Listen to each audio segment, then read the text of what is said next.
Fazer uma leitura bíblica esta noite no Apocalipse, capítulo de número 6, versículo 1 até o versículo de número 8. Gostaria que você fizesse essa leitura comigo, que diz assim: E havendo o cordeiro aberto um dos selos, olhei e ouvi um dos quatro animais que dizia, como em voz de trovão: Vem e vê. Versículo 2: E olhei,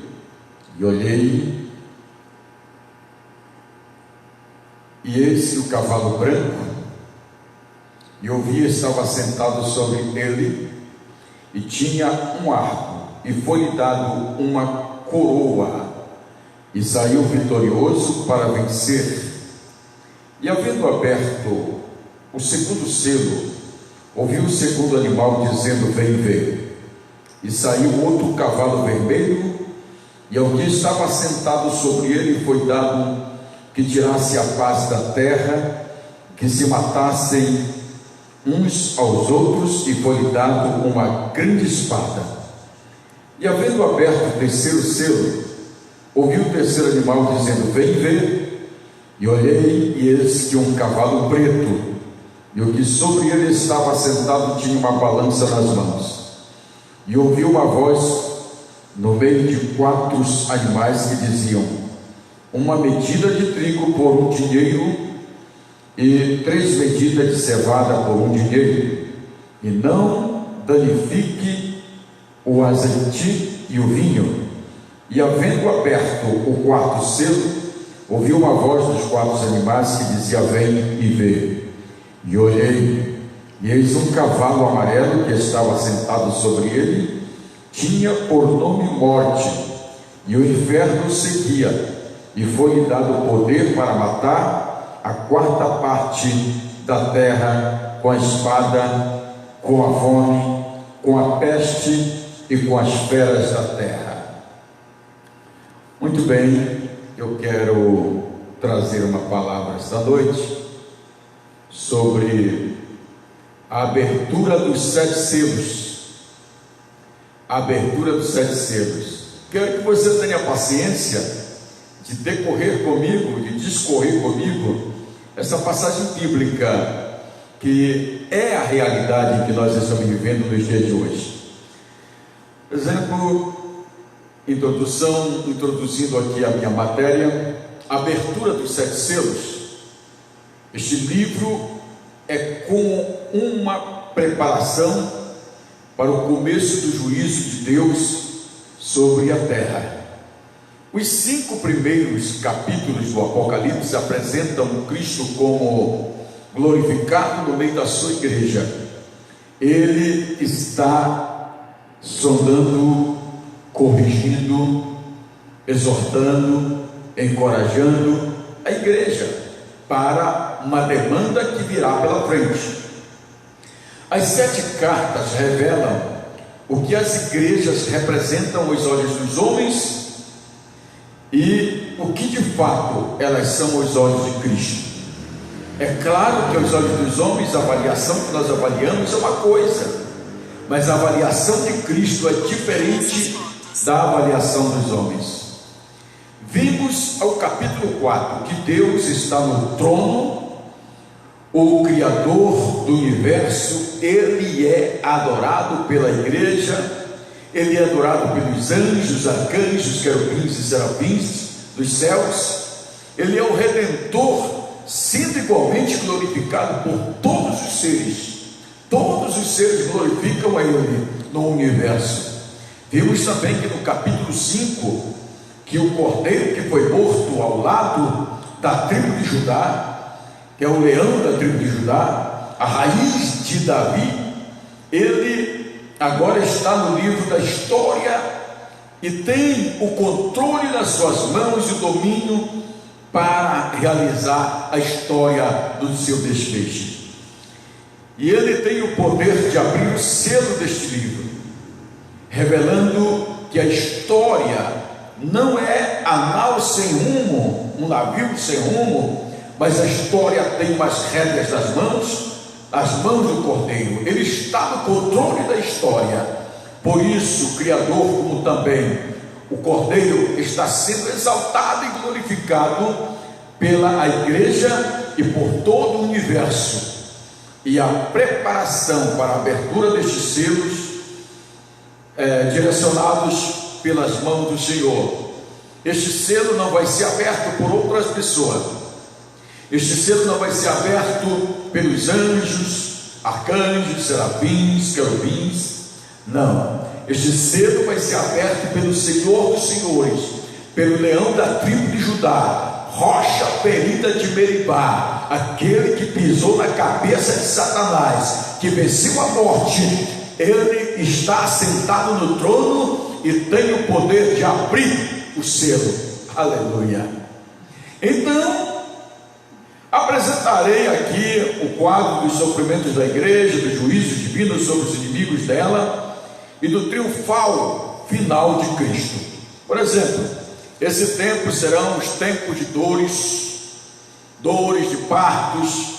Esse tempo está sujeito à revelação, à ira de Deus.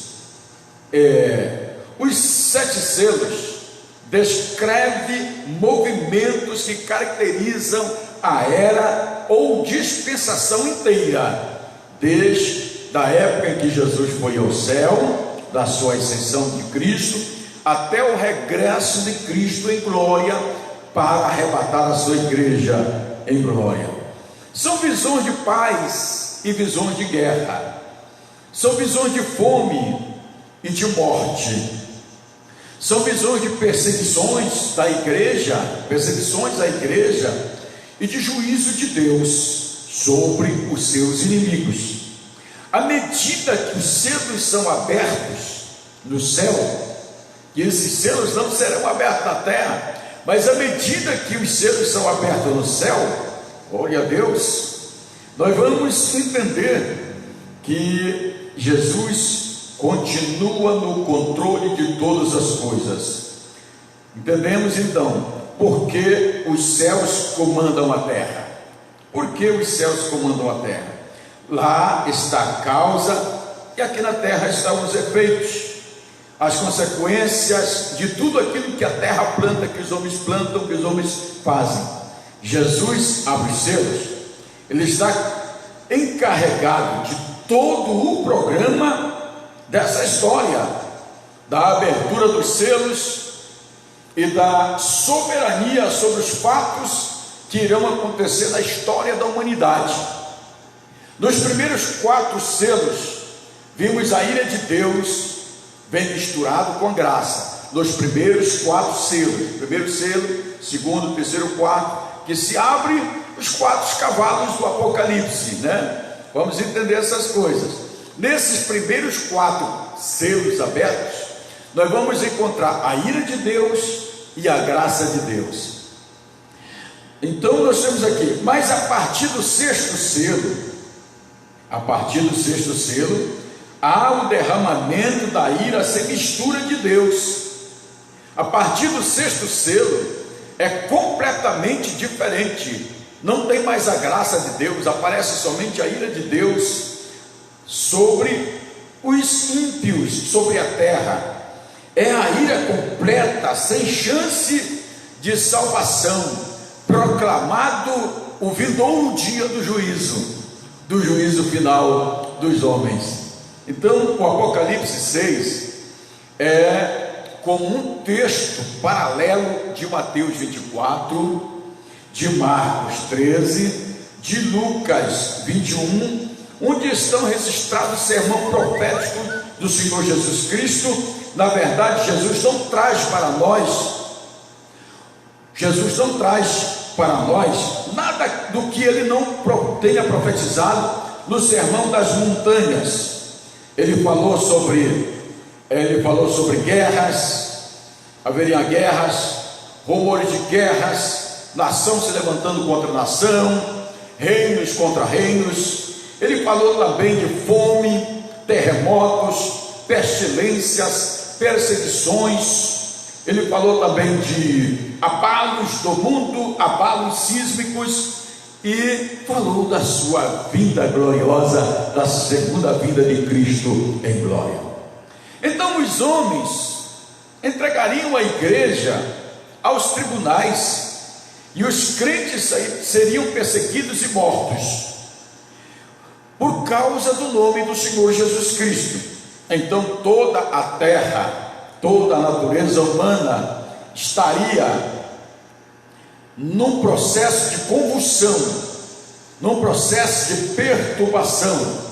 Haveria um abalo e uma desinstalação dos elementos da própria natureza, e isso repercutiria.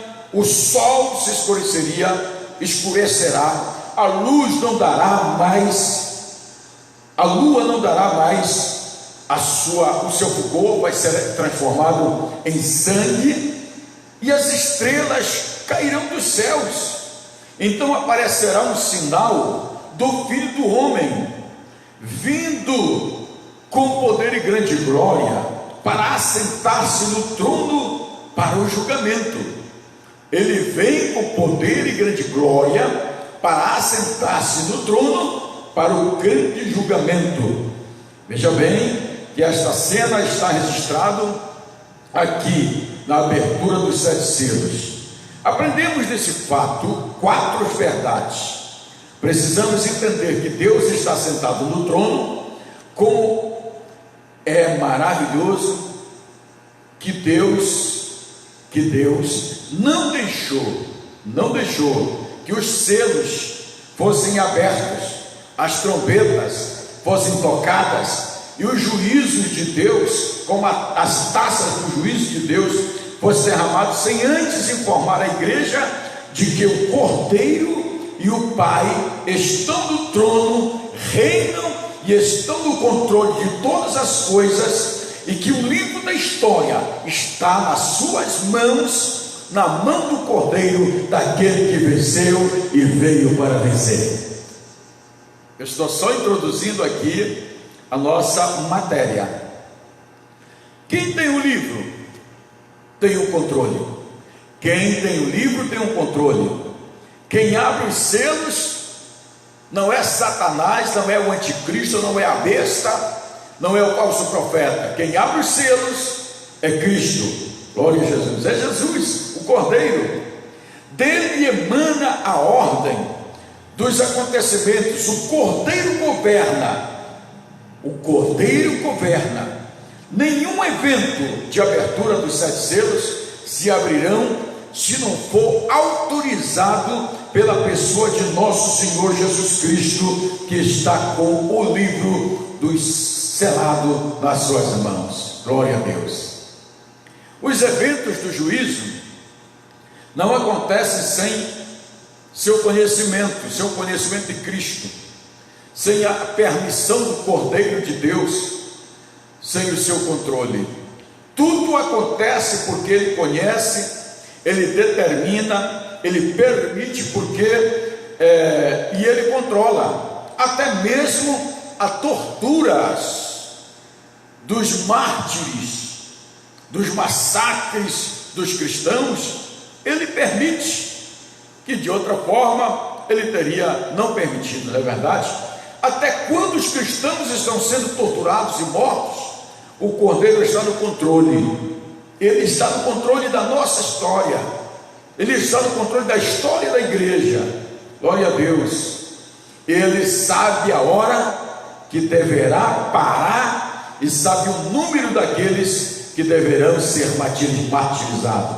Enquanto no céu tem uma oração para que Ele julgue, Ele faça justiça, Ele vingue, Ele diz: ainda não é tempo, ainda não é tempo. O número dos mártires ainda não está completa. Ele sabe o número de quantos deverão morrer. Todo o universo está sob a autoridade do Cordeiro e serve aos seus propósitos. É do trono que sai a ordem para os cavalos do Apocalipse. É lá no céu que vai sair a ordem para se saudar esses cavalos malditos. Quando os céus escurecer e se enrolar como pergaminhos, o sol não der mais a sua luz, a lua ficar como sangue, as estrelas caírem do céu, os homens começaram a odiar-se, matar-se a si mesmos, uns aos outros. Isso significa que tudo está no controle do cumprimento do propósito do soberano Cordeiro de Deus que tira o pecado do mundo. Você pode curtir aí em nome de Jesus. Então, os 4 cavaleiros do Apocalipse está contido no versículo 1 até o versículo 8. Quando abriu-se o primeiro selo, João vê um cavalo branco e o seu cavaleiro com arco, e foi-lhe dado a coroa, e ele saiu vencendo e para vencer. O cavalo branco, o primeiro cavalo, é uma figura do Cristo vencedor. Assim, os estudiosos do livro do Apocalipse acham difícil a interpretação deste capítulo. Quem é este cavalo branco e quem é o seu cavaleiro que vai abrir esta corrida dos seus cavalos e os seus cavaleiros para dentro da história escatológica?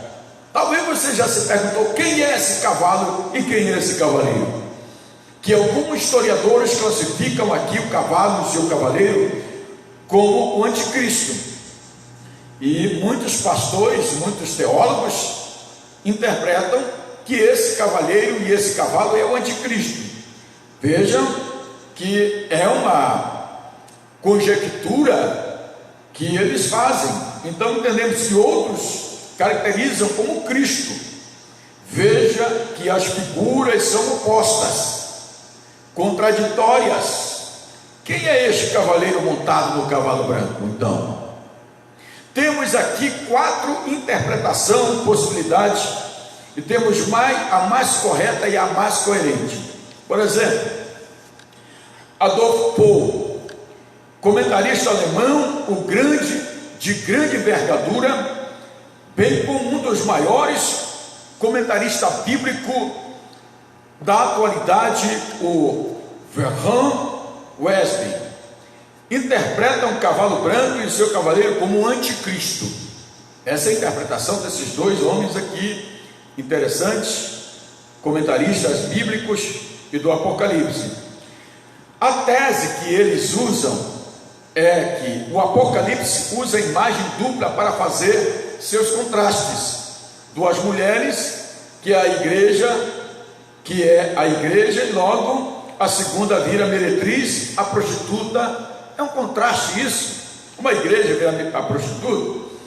2 cidades, Jerusalém celeste, que é a Jerusalém celestial, e a Babilônia, cidade corrompida, mãe das meretrizes.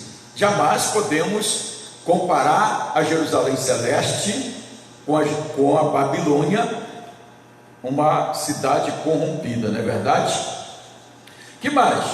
2 personagens sacrificados: o Cordeiro, que é Cristo, e o Anticristo, que é a besta que subiu do mar e a besta que subiu da terra.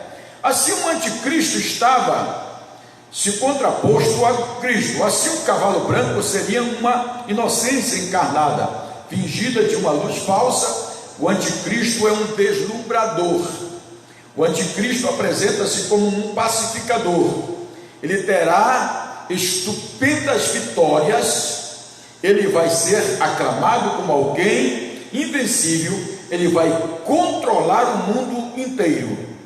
O senhorio do Cordeiro, o senhorio, o poder de Cristo, é que impede o Anticristo, é que impede a deixar sua posição de reserva e se manifestar.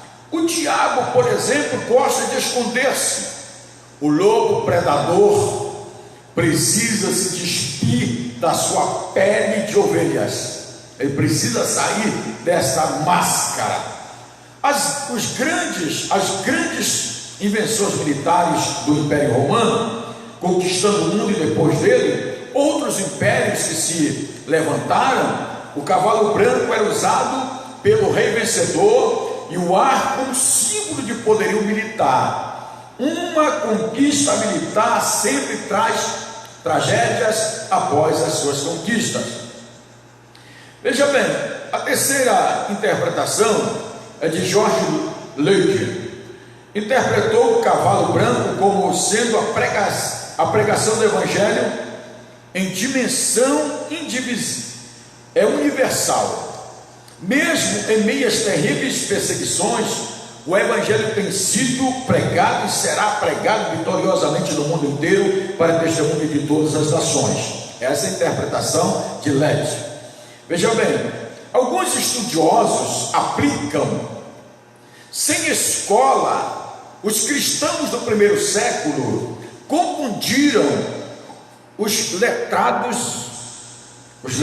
rabinos, sem poder político e social, mostram-se mais forte que o sinédrio, não tendo um sacerdócio, desafiaram os sacerdotes.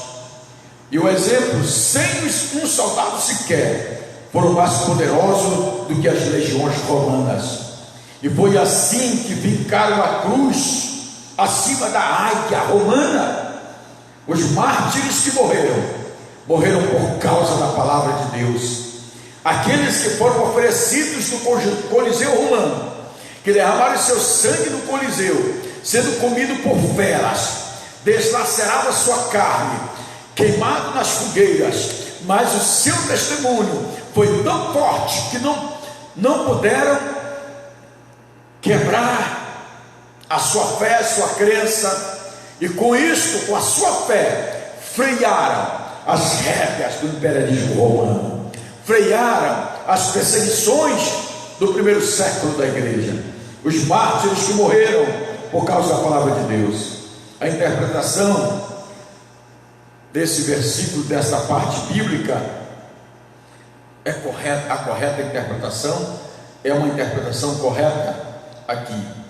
A interpretação correta que eu quero falar para você é de William Hendrickson.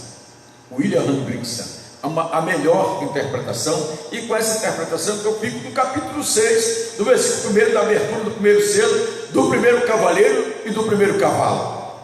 Então nós vamos discorrer aqui. O que ele explica? O que William diz? Interpretou o cavalo branco e o seu cavaleiro como sendo Jesus Cristo. Sempre que Cristo aparece, Satanás se agita, e assim as provas para os filhos de Deus são iminentes. O cavalo vermelho, o cavalo preto, o cavalo amarelo. As palavras só podem explicar-se se a Cristo, ou aplicar a Cristo, quando nós lemos aqui do versículo: e olhei, e eis um cavalo branco, e esse que estava sentado sobre ele tinha um arco nas mãos, e foi-lhe dada uma coroa, e saiu vitorioso para vencer. Por exemplo, essa palavra se aplica a Cristo. Por quê, pastor Emmanuel? Cavalo branco, coroa na cabeça, saiu vencendo e para ser vencedor. Essa linguagem, a cor branca, sempre é usada na declaração de Jesus e para os seus súditos. Por exemplo, cabelos brancos são os cabelos de Jesus. Na visão de João, os seus cabelos eram brancos como a branca lã. É verdade? Cabelos brancos.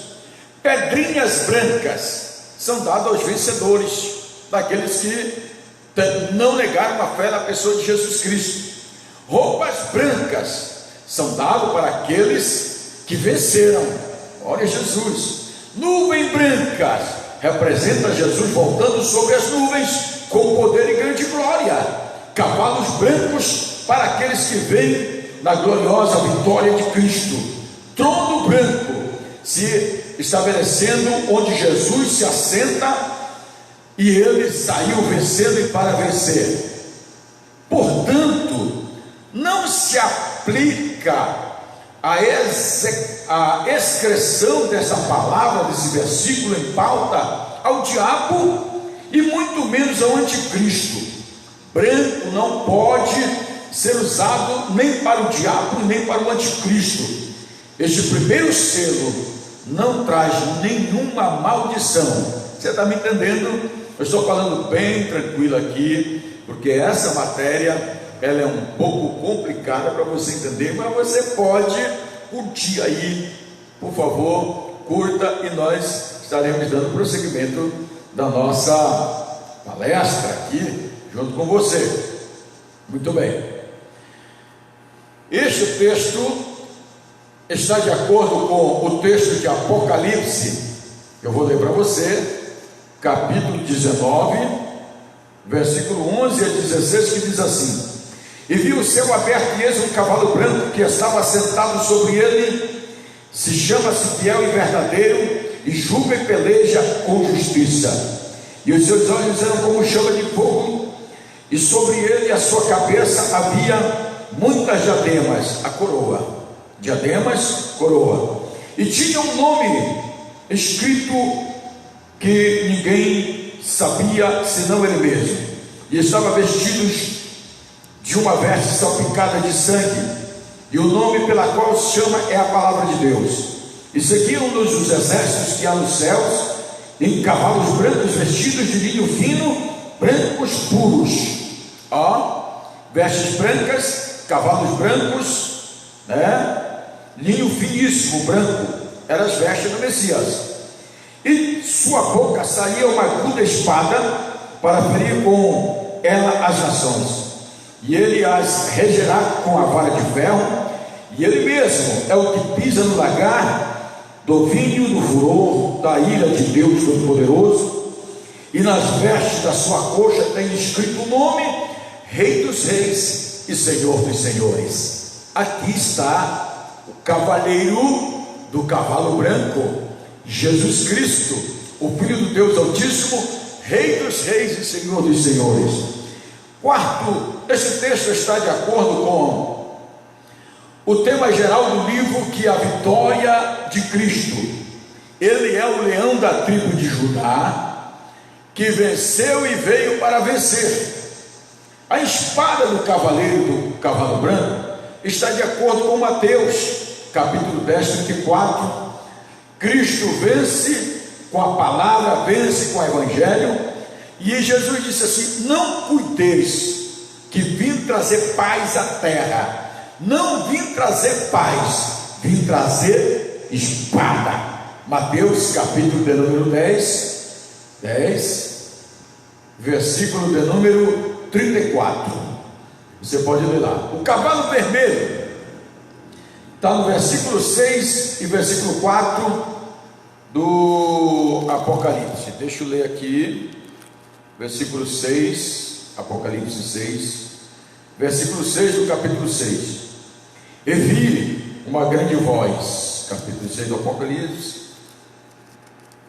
capítulo 6, versículo 4, ele diz assim: e saiu outro cavalo vermelho, ao qual estava sentado sobre ele, foi dado que tirasse a paz da terra, e que se matassem uns aos outros, e foi-lhe dado uma grande espada. E o versículo de número 6, o versículo de número 4, este cavalo, que diz aqui, o cavalo vermelho, uma figura da perseguição religiosa e da guerra, da Primeira e Segunda Guerra Mundial, e por que não dizer da guerra biológica hoje, que estamos vivendo? Quem é este cavalo e quem é o seu cavaleiro? Aqui não temos dúvida, esse cavaleiro do cavalo vermelho representa a perseguição ao povo de Deus ao longo dos séculos.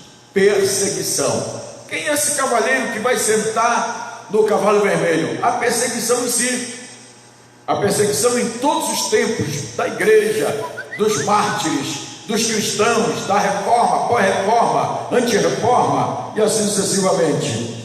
Foi uma perseguição.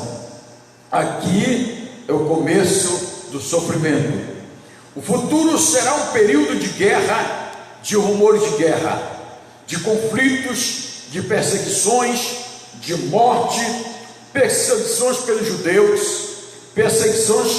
judeus, pelos romanos, pela Inquisição, perseguição na pré-reforma, perseguição pelos irmãos, queimados vivos, perseguição na pós-reforma, na França, na Inglaterra, perseguição no nazismo, pelo fascismo, pelo comunismo, perseguições atuais. O maior número de mártires na história aconteceu no século XX.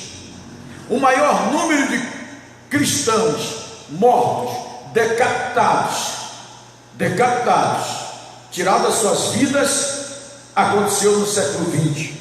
Igrejas inteiras foram queimadas, igrejas inteiras destruídas, igrejas inteiras soterradas, pessoas sendo amarradas, jogadas em valas, fazendo grandes fogueiras, queimando cristãos em pleno século XX, sendo decapitados, muçulmanos tirando a vida porque são cristãos. Milhares e milhares de cristãos morreram por não negar o nome de Jesus Cristo. Isso é a fidelidade a Cristo, é a perseguição do século XX. A ideia da perseguição religiosa é fortalecida pela cobertura do quinto selo. A perseguição aos reformadores da igreja, Martinho Lutero, foi perseguido, caçado como se caça uma pulga. Mas a história da reforma do protestantismo deu prosseguimento, chegou até os Estados Unidos, dos Estados Unidos chegou ao Brasil, do Brasil chegou às Américas, de todas as nações em que pudéssemos fazer a janela de evangelização.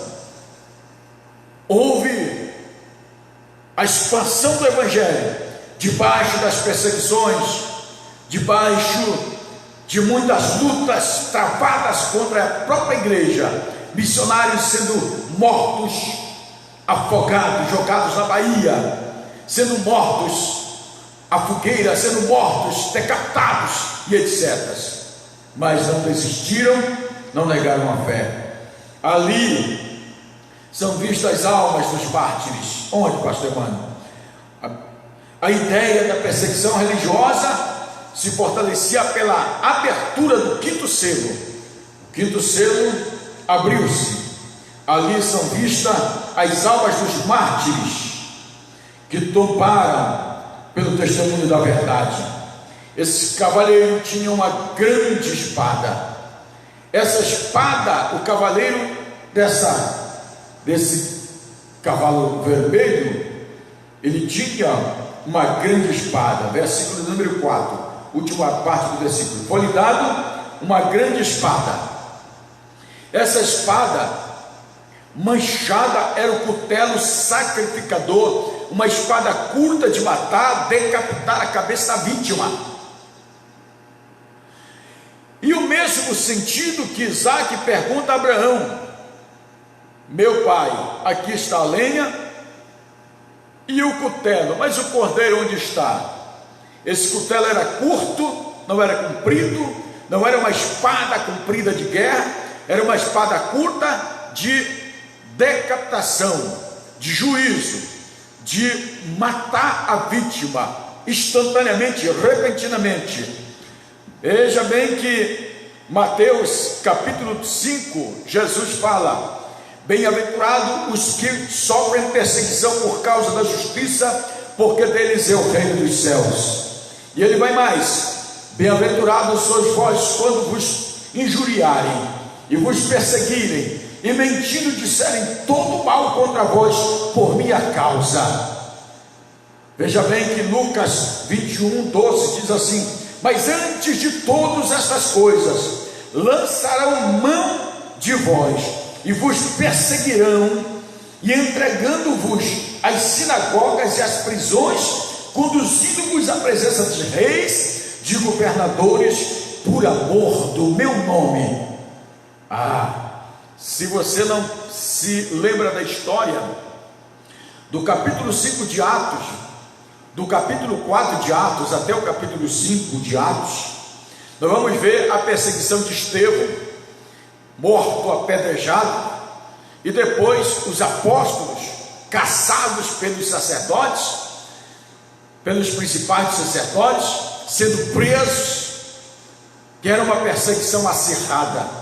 Este cavaleiro do cavalo vermelho recebe a autoridade de tirar a paz da terra. A paz foi tirada da terra para que os homens se matassem uns aos outros, porque não há paz na parte alguma da terra. Por quê, pastor Emmanuel?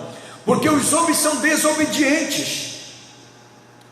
Os homens rejeitaram o príncipe da paz.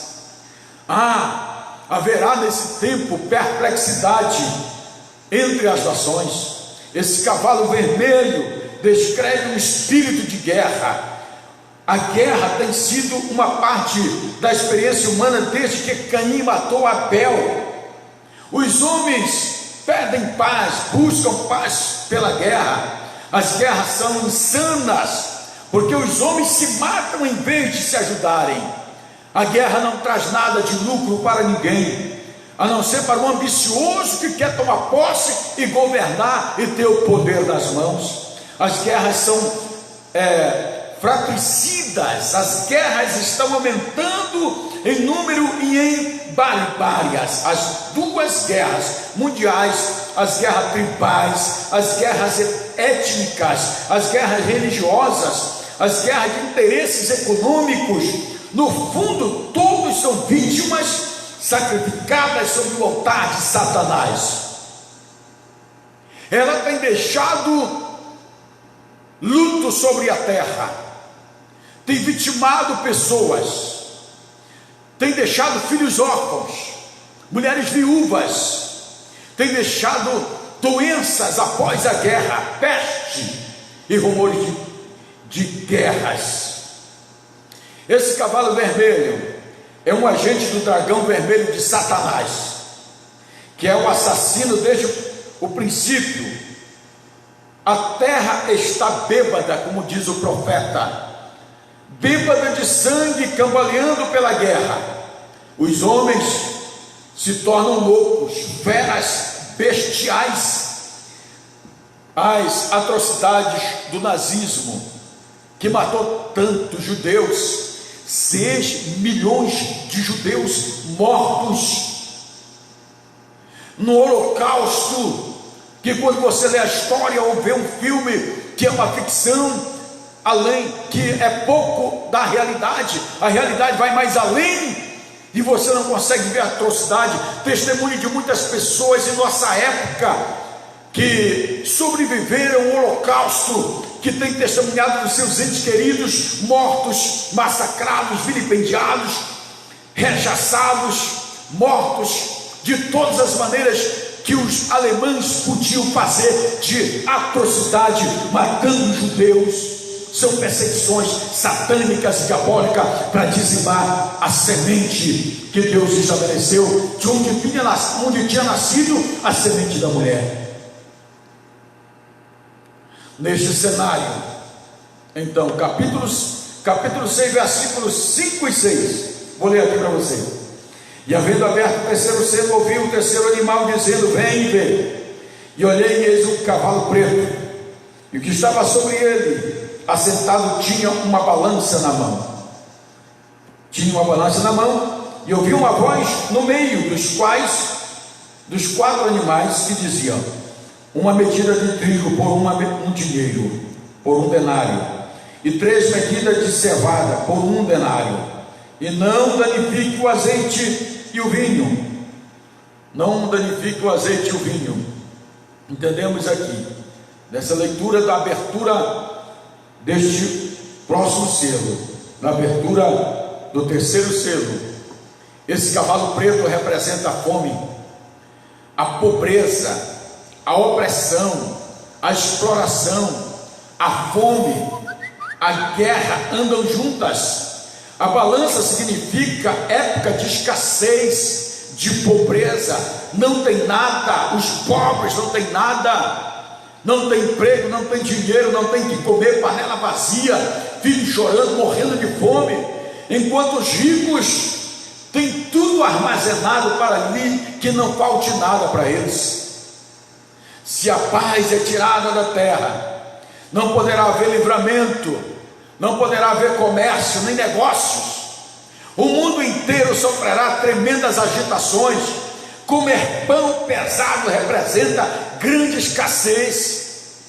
O que nós estamos vivendo nos tempos odiernos, as coisas estão chegando no seu funilamento escatológico.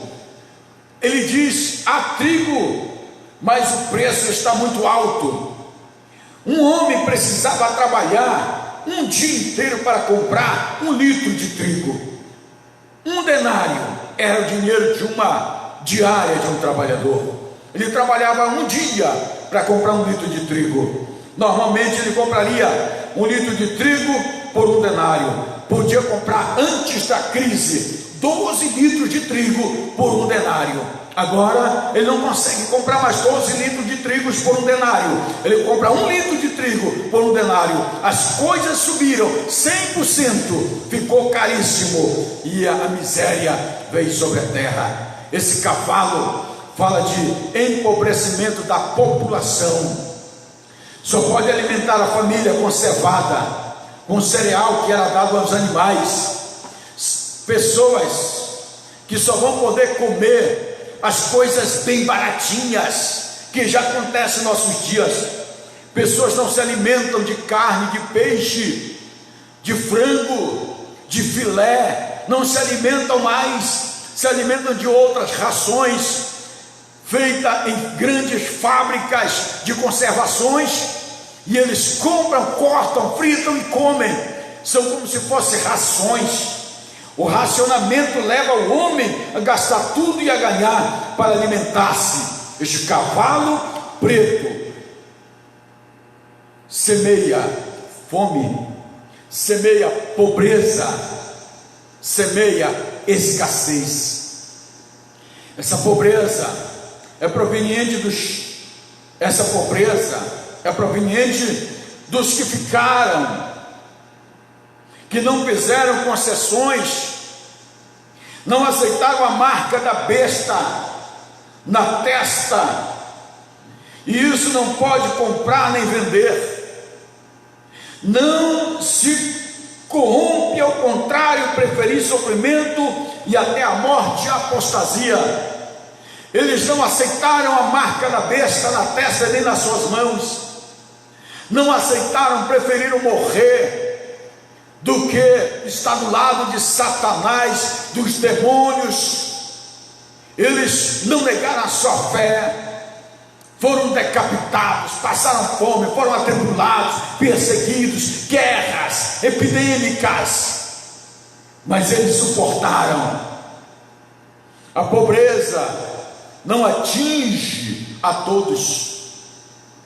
O azeite, o vinho, o produto que descrevem vida regalada não era danificado.